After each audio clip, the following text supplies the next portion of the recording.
Waking up, the first thing I saw was the dark sky, a shining full moon among countless stars, some blinking and some not. Ground beneath me was lit by the moonlight, casting light on the snow-covered ground. My memory was vague, but the last thing I remember was listening to a slow song on my bed, while tears ran from my cheeks and onto my pillow. I got up, feeling the snow melting on my skin, but I didn't felt very cold. How was it snowing in late June? I asked myself, while looking around for any source of light, anything that could show me a path to something, somewhere. There were some distant lights, assuming a city is their source. I started walking towards them. What day is it today? I think it's late June, I'm not sure. On the way there was a small apartment. It felt like I know this building. However, it was placed in the middle of nowhere. There were no lights on. I approached the house. There was a door and a garage. It was a 4-story tall apartment, and the main door was slightly open. I pushed it slowly and entered the stairway leading upwards. Moonlight shined through the window of each floor and reflected off of the stone-covered steps, giving me just enough light so I wouldn't fall. Something inside made me want to climb the steps. I placed my feet on the first step and began climbing them until I reached the 4th floor. A faint crying sound of a girl could be heard, and the door was slightly open.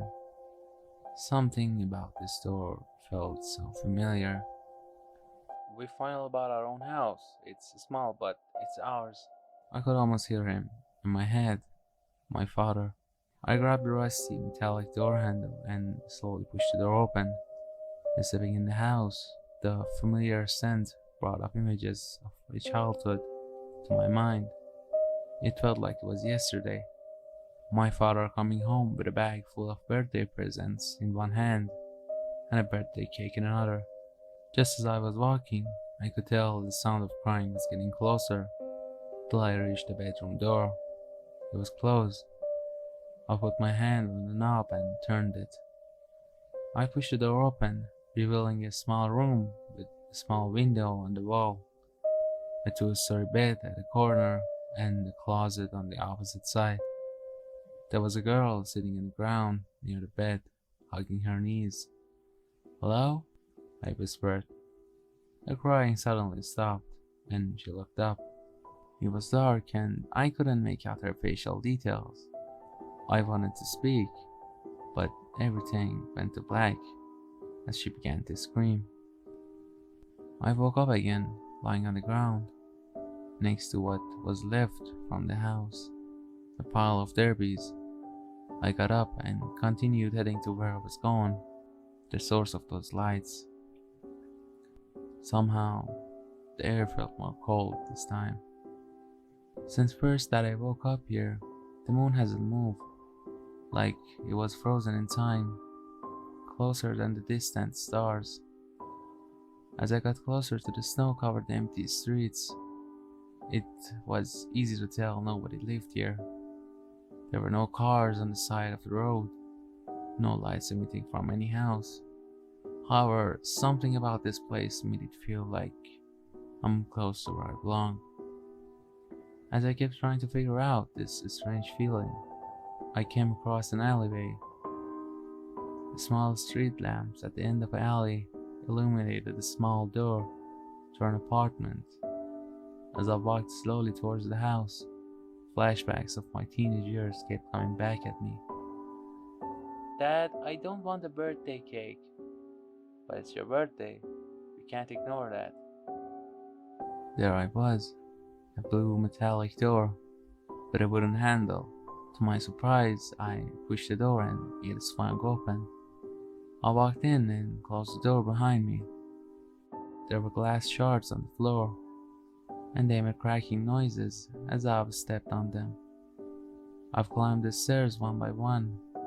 Before I reached the 4th floor, I could smell a faint scent of petrichor, like when it rains and sand gets wet. I opened the window and stared away to the outside. Everything outside looked more fresh than earlier. I've climbed the stairs a bit more and reached the door frame to what I believe was the entry to my house. After stepping inside, there was some sort of metallic smell leading to the bathroom. I tried turning on the lights, but it didn't work. However, a dark liquid lit by the reflection of the moonlight could be seen. "You're lying, like you always do." But I really did it this time. I'm tired of your fucking games. I felt dizzy, couldn't make out what my flashback meant, or what it was. I walked out of the house and climbed the stairs down to exit. After opening the door to outside, a cold breeze touched my face. It was still snowing. I stepped out of the door, closing the door behind me. After walking out of the alleyway and to the street, I looked around and I could see a shadow line of a girl approaching. It seemed to be the girl from earlier. For some reason, it felt like if she reaches me, she might take my life. I ran as fast as I could, just to get away from her. Slipped a few times and finally, after running some more, I slipped and fell on the ground. "So, you're getting married?